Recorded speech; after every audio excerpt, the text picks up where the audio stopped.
Most people move through the world with their eyes wide open, but their minds completely shut.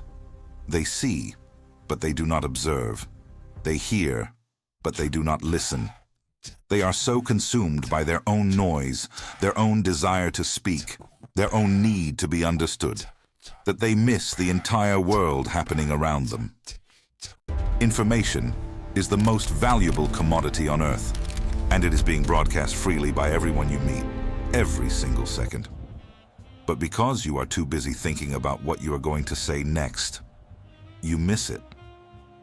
You miss the slight twitch of the eye that reveals a lie. You miss the shift in posture that reveals discomfort. You miss the tone of voice that reveals fear. To become powerful, you must stop being a broadcaster and start being a receiver. You must become the quiet observer. The quiet observer is the most dangerous person in the room because he is the only one who knows what is actually happening. While everyone else is fighting for attention, trying to prove their intelligence by talking louder, the observer sits back. He fades into the background. He becomes a mirror. And because he is silent, people project their secrets onto him. They relax. They forget he is there.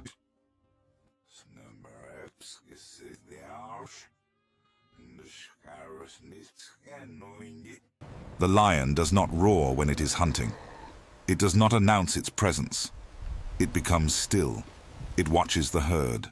It looks for the limp, the hesitation, the weakness. It gathers data before it expends energy. Humans are no different. Every social interaction is a hunt for information. If you enter a negotiation, a date, or a meeting talking about yourself, you are showing your hand before the game has even begun. You are giving away your position. But if you enter with silence and observation, you keep your cards hidden while everyone else lays theirs on the table. Sherlock Holmes is a fictional character, but his method is based on a very real psychological principle: thin slicing. The human brain is capable of decoding massive amounts of information from very small details, but this ability is atrophied in modern man because of distraction. We are looking at our phones. We are looking at screens. We have forgotten how to look at faces. To reclaim this power, you must retrain your brain to focus on the micro, not the macro. When you are speaking to someone, stop listening to their words. Words are calculated. Words are edited. Words are lies. Instead, watch their hands. Are they fidgeting? That is anxiety. Are they hiding their palms? That is concealment. Watch their feet.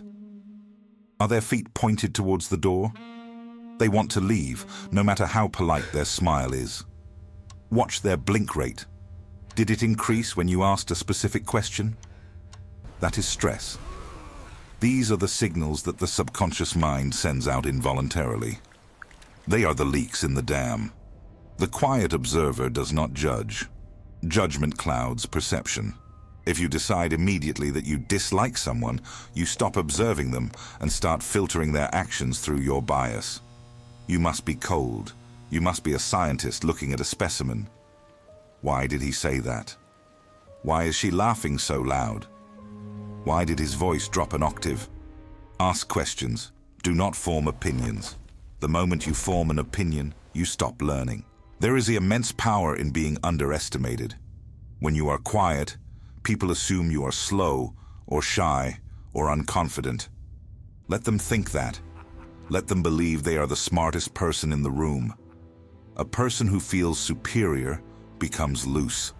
They talk too much. They brag. They reveal their plans. Sun Tzu said, all warfare is based on deception. Avi, the greatest deception is to appear less intelligent than you are, so that your opponent drops his guard. The quiet observer uses his silence as a camouflage. Imagine you are a camera. A camera does not think. It does not feel. It simply records. It captures the light and the shadow exactly as they are. In your next interaction, try this experiment.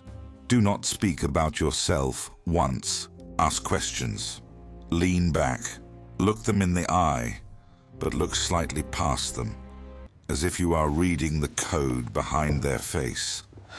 You will be amazed at what happens. People will become uncomfortable, and then they will start to spill. They will fill the silence, will hand you the keys to their castle simply because you didn't ask for them. This path requires discipline.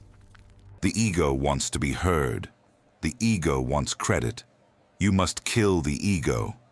You must be willing to be the person in the corner who nobody notices, knowing that you are the one controlling the dynamic. Knowledge is not power until it is applied, but observation is the gathering of the fuel for that power. Without observation, action is just guessing. Start today. Go to a coffee shop. Do not look at your phone. Just watch. Watch the couple fighting in the corner. Watch the man nervously waiting for a meeting. Watch the barista pretending to be happy. Read the room. Feel the energy.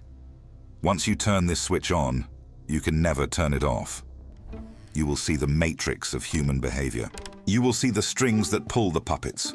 And once you see the strings, you can decide if you want to cut them or pull them yourself. The world is noisy. The world is chaotic. But for the quiet observer, the world is a map, clear and detailed, waiting to be read. Stop talking, start watching. The truth is right in front of you, if you only have the discipline to look.